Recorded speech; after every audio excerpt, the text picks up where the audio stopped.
একীভূত হওয়া ৫টি ইসলামী ব্যাংক আবার এস আলম ও নাসা গ্রুপের হাতে ফেরত দেওয়ার উদ্যোগ নেওয়া হয়েছে। সরকারের দেওয়া মূলধনের মাত্র ৭.৫% জমা দিয়েই ব্যাংকের মালিকানা ফিরে পাবেন তারা।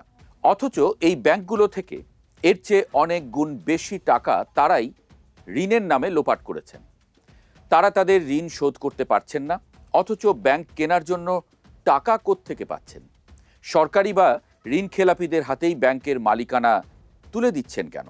রুগ্ন ৫টি ব্যাংককে একীভূত করে ইউনাইটেড ইসলামী ব্যাংক প্রতিষ্ঠা করে ডক্টর ইউনূস সরকার। যদিও এই প্রক্রিয়া শুরু হয় শেখ হাসিনার আমলেই। শেখ হাসিনার পতনের পর ইউনূস সরকারও রুগ্ন ব্যাংক নিয়ে কার্যক্রম অব্যাহত রাখে। এক পর্যায়ে ৫টি রুগ্ন ব্যাংককে একটি ব্যাংকে রূপান্তর করে, অর্থাৎ এক্সিম ব্যাংক, সোশ্যাল ইসলামী ব্যাংক, ফার্স্ট সিকিউরিটি ইসলামী ব্যাংক, ইউনিয়ন ব্যাংক ও গ্লোবাল ইসলামী ব্যাংক একীভূতকরণ করে সম্মিলিত ইসলামী ব্যাংক গঠন করা হয়। এই ব্যাংকটি যাতে ঠিকমতো চলতে পারে সেজন্য মূলধনও জোগাড় করে দেয় সরকার। নবগঠিত সম্মিলিত ইসলামী ব্যাংকের পরিশোধিত মূলধন ৩৫,০০০ কোটি টাকা। এর মধ্যে সরকার দিয়েছে ২০,০০০ কোটি টাকা, বাকি ১৫,০০০ কোটি টাকা আমানতকারীদের শেয়ার দেওয়া হবে। এর বাইরে আমানত বীমা ট্রাস্ট তহবিল থেকে ১২,০০০ কোটি টাকা এবং বাংলাদেশ ব্যাংক ধার হিসেবে দিয়েছে ৩৬,০০০ কোটি টাকা। অর্থাৎ সব মিলিয়ে সরকারের পক্ষ থেকে ৮৩,০০০ কোটি টাকা জোগাড় করে দেওয়া হয়। কিন্তু মাত্র ১৫০০ কোটি টাকা জমা দিয়েই ৫টি ব্যাংকের মালিকানা পাবে এস আলম এবং নাসা গ্রুপ। অথচ এই ব্যাংকগুলোতে খেলাপি ঋণের পরিমাণ প্রায় ২.৫ লাখ কোটি টাকা। এর মধ্যে এই ৫ ব্যাংকে শুধু এস আলম গ্রুপের খেলাপি ঋণের পরিমাণ ৬২,০০০ কোটি টাকা, আর নাসা গ্রুপের খেলাপি ঋণের পরিমাণ ৯,০০০ কোটি টাকারও বেশি। তারা যদি তাদের খেলাপি ঋণের ৫% পরিশোধ করে তাহলে তার অঙ্ক হবে ৩,৫০০ কোটি টাকা। অথচ মাত্র ১৫০০ কোটি টাকা দিয়ে তারা ব্যাংকই কিনে নিতে পারছে। তারা যদি ব্যাংকের মালিকানা নেয় তাহলে তারা সেখানে গিয়ে কি করবে?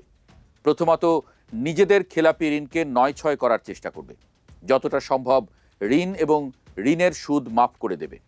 একই সাথে ঋণ খেলাপি হওয়ার কারণে তাদের যেসব সম্পদ ও প্রতিষ্ঠান আটকে আছে সেসব প্রতিষ্ঠানগুলোকে চালু করার চেষ্টা করবে এবং সেসব প্রতিষ্ঠান চালাতে গিয়ে আবারও ব্যাংক থেকে ঋণ নেবে। গণমাধ্যমের খবরে প্রকাশ, এস আলম গ্রুপ ১১টি ব্যাংক থেকে মোট ২.২ লাখ কোটি টাকা ঋণ নিয়েছে। সরকার সংসদে ঋণ খেলাপির যে হিসাব দিয়েছে তাতে দেশের শীর্ষ ২০ ঋণ খেলাপি প্রতিষ্ঠানের মধ্যে ১১টি এস আলম গ্রুপের। তারা এতটাই শক্তিশালী যে তারা বাংলাদেশ ব্যাংকের গভর্নরও নিয়োগ করতে পারে। গত ফেব্রুয়ারিতে বাংলাদেশ ব্যাংকের governor doctor Ahsan H Mansur গণমাধ্যমে বলেন, একটি কুচক্রী মহল একীভূত হওয়া ব্যাংকগুলোর পুনরুদ্ধার প্রক্রিয়া ব্যর্থ করতে অপপ্রচার চালাচ্ছে, যাতে ভবিষ্যতে এসব ব্যাংক আবার আগের মালিকদের হাতে ফিরে যেতে পারে। তিনি বলেন, একীভূত হওয়া ৫ ব্যাংকে কোনো অবস্থাতেই পুরনো মালিকরা ফিরে আসতে পারবে না। তার এই বক্তব্যের ২ সপ্তাহের মধ্যেই তাকে গভর্নর পদ থেকে সরিয়ে দেওয়া হয়। মজার ব্যাপার হলো, সংসদ নির্বাচনের পর বাংলাদেশ ব্যাংকের কর্মচারীদের একাংশ ৫ ব্যাংককে একীভূত করার বিপক্ষে আন্দোলনে নেমেছিল। অথচ বেসরকারি ব্যাংক একীভূত হওয়া না হওয়ার সাথে বাংলাদেশ ব্যাংকের কর্মচারীদের কোনো স্বার্থ নেই। সে সময় কথা ওঠে এস আলম এবং নাসা গ্রুপ এদেরকে মাঠে নামিয়েছে, যারা গভর্নরের বিরুদ্ধে মব তৈরি করে। ফেসবুকে কেউ কেউ লিখছেন, প্রধানমন্ত্রী তারেক রহমান সরকার গুছিয়ে ওঠার আগেই আওয়ামী লীগ এবং তার সহযোগীরা নিজেদের গুছিয়ে এনেছেন। যে এস আলম গ্রুপ লক্ষ লক্ষ কোটি টাকা ঋণ নিয়ে খেলাপি হয়ে গেছে তাদের হাতেই ব্যাংকগুলো তুলে দেওয়া হচ্ছে। বলা হচ্ছে ব্যাংকগুলোর মূলধনের বাকি টাকা পরবর্তী ২ বছরে ১০% সরল সুদে ফেরত দিতে হবে।